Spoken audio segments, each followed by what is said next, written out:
But look at where we are going. Every believer that is born again, that is saved, what qualifies you to be part of the Lord's body is that you are born again. If you are not born again and you attend any church, you are not a member of the Lord's assembly. You don't believe that? Okay, now some of you are looking at me. Just Hebrews chapter 12. If you are there, can you read for me? Quickly, quickly. Let's run very fast. Hebrews 12. I think verse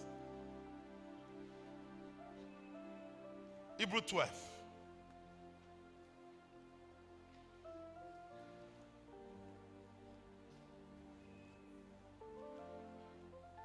Hebrews 12 verse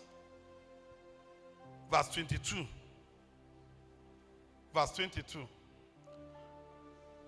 Are you there? Oh yeah, read for me. Read for me. From there. No. Where is the mic? Read under the mic now.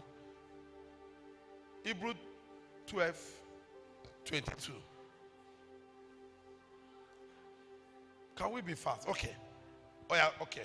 But ye are come unto where? Mount Zion. And unto the city of the living God, the heavenly Jerusalem, and to an innumerable company of angels. Yes, verse 23.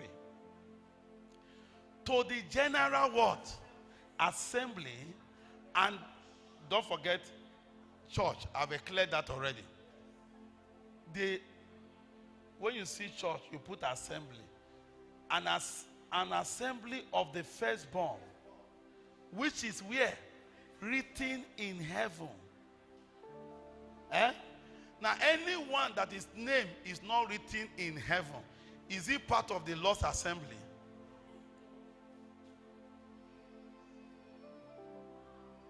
If you are here tonight and you are not sure that your name is written in heaven, some say you cannot be sure your name is written in heaven until the last day. You are not sure. It's not true. It's not until you die before you will know whether your name is written in heaven. It's not true. Even Moses, he said, Lord, blot out my name from the book of life. He knows that his name was in the book of life. The Lord said, it's the one that sinned against me that I will brought out their name from the book of life. So you can know on earth here that your name is in the book of life. Paul wrote to them and said, he said, your names are in the book of life. So if you are not sure, he said, brother, is your name in the book of life? He said, which book? Am I sure? When did he enter? I don't even know. I go to church. I'm not sure. I'm a choir member. There are many people that are pastors today that their names are not in the book of life. They have not been redeemed by the blood of the Lamb. They are not members of the Lord's assembly. So the membership of this assembly we are talking about, that you must see by revelation before you can be one. Because it was that assembly that Jesus prayed that it should be one. We can't be saying that you should be one with one another when you are not sure whether you are part of the assembly. So the assembly that Jesus said that we build is, first of all, those who have been redeemed by what? By the blood of the Lamb. They are born again and their name is written in the book of life. Now listen. That is, so all the gatherings that we gather here and there, to tell you that this is not the assembly that Jesus will build. They are all ministries, including the one we run. We run meetings. You know we run meetings in this town. They are all ministries. Meetings that people come, unbelievers, believers come to encounter the truth. They are all ministries. That is not the Lord's assembly. The Lord's assembly that gather together, because that assembly must gather to fellowship. If you are a family, you must be together. Forget this thing they are doing now. Husband is in Lagos. The wife is in Makodi. And they meet once in 3 years. Or once in, once in a year. Forget that thing. It's not correct. But genuine, if they are one family, they must be together. Not be so. So if the ecclesia will say we are one in a locality, our oneness must also be visible. It's not invisible. Some say, no, we are dealing with invisible assembly. We are invisible. No matter our invisibility, there must be visibility. We can't say we are family and you don't know your family members. If you are family members and you don't know yourself, when they will go and marry each other, there will be problem. Have there not been cases where people, they don't know that they are related by blood? Perhaps, before you see anything, it was after marriage they started discovering. Because they were not together. So the lost assembly must be united. There must be a visible expression of that body. And which we're going to talk about it. And the will of God is that in every area, every street, every place, that this assembly are coming together to visibly, practically enjoy fellowship with one another. Share things in common as a family. That's what Jesus is talking about. So they must be one.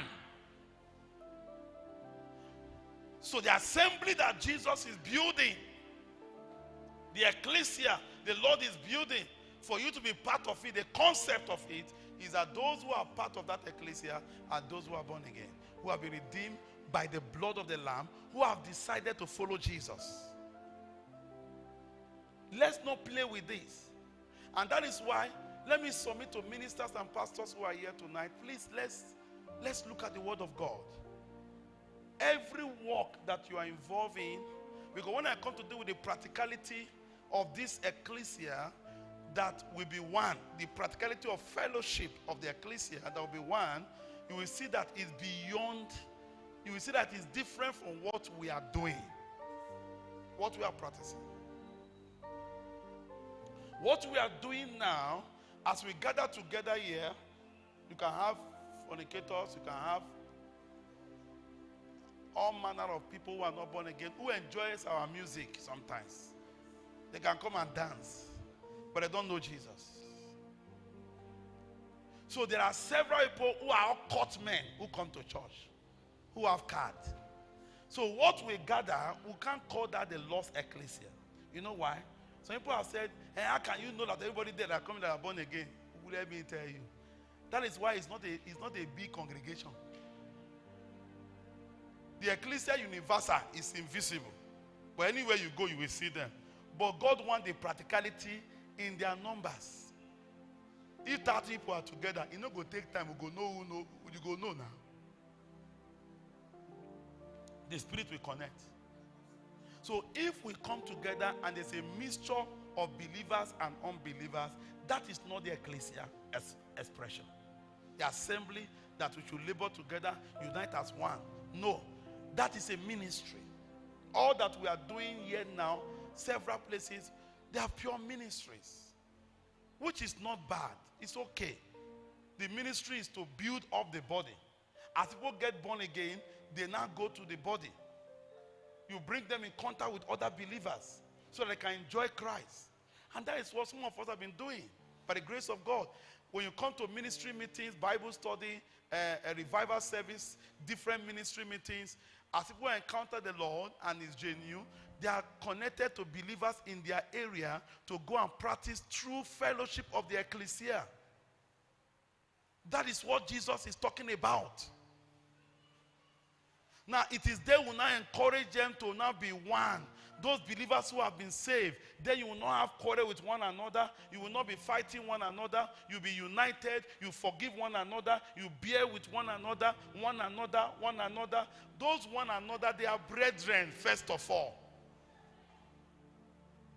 When we want to say, let believers be, let's unite together, and those we are telling to unite together, we have a different life. One is speaking the language of Archidog. one is speaking the language of the Jew. How can they be united? Can two work together except they be agreed? We must have the same life for us to be united. For me and my siblings, we are 7 my mother gave birth to. We have the same blood. That is why we are so we are one family. So when we don't have the same life, there is no way we can be united. We must have the same life. A life that, even when this brother is still growing and he has not grown well and he's still misbehaving, that life he has, because in the same life, that life we can be able to sharpen one another and help the other person to grow into maturity. So the assembly Jesus is building, I said to you, is those who are what? Who are saved, who have been redeemed by the blood of the Lamb. So if you are here, when they say, oh, the Lord said I will build my ecclesia, you say, I belong to the ecclesia already. And I'm already part of the ecclesia expression. And you attend the ministry where you have a mixture of believers and unbelievers. No, you are a member of a ministry, which is not bad. But you are not yet in the visible, practical expression of the Lord's assembly that Jesus said, I will build. And that is what we are trusting God that you'll be part of that assembly and labor for oneness among the saints in that your area. That is the vision of this conference. I'm making it very plain. That's the vision.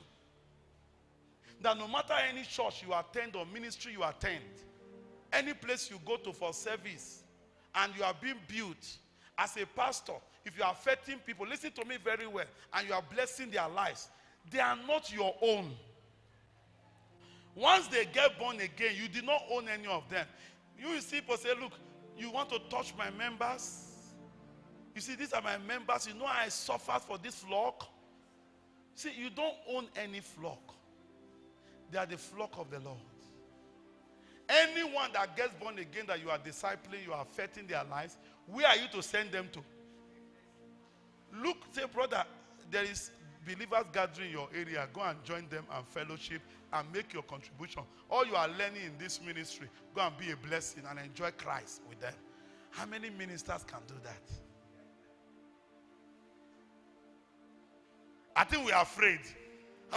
That is the sin of Jeroboam. The spirit of Jeroboam. So every ministry, the will of God. Sister, you belong to a church or a ministry, and some of us say, no, that once I'm in a church, I'm okay. No, you're not okay. The will of God is that no matter any ministry you are part of, you should fellowship with other believers. And I'm not talking about opening your ministry as fellowship in your street. I'm talking about becoming part of other believers from different ministries and churches and fellowshipping as one family in that area. That's what makes us the Lord's body in that area. Are you with me at all? Are you following me? Is it getting clearer? I want to hear that yes. Where? Is it getting clearer? Okay. So the ecclesia that Jesus said I will build, it's clear to us, is those who have been redeemed by what? By the blood of the Lamb. They are saved and they are in universal first of all, and they also what? They are local. So you must be part of that local fellowship as expression of the Lord's ecclesia. Don't stay in your room and say, look, I am alone. That is what God was using our elder to deal with. The spirit of individualism. So people have said, look, me, I'm in my house. I can't fellowship with any brother. I'm fellowship with the Holy Spirit and with Jesus alone in my parlor. No.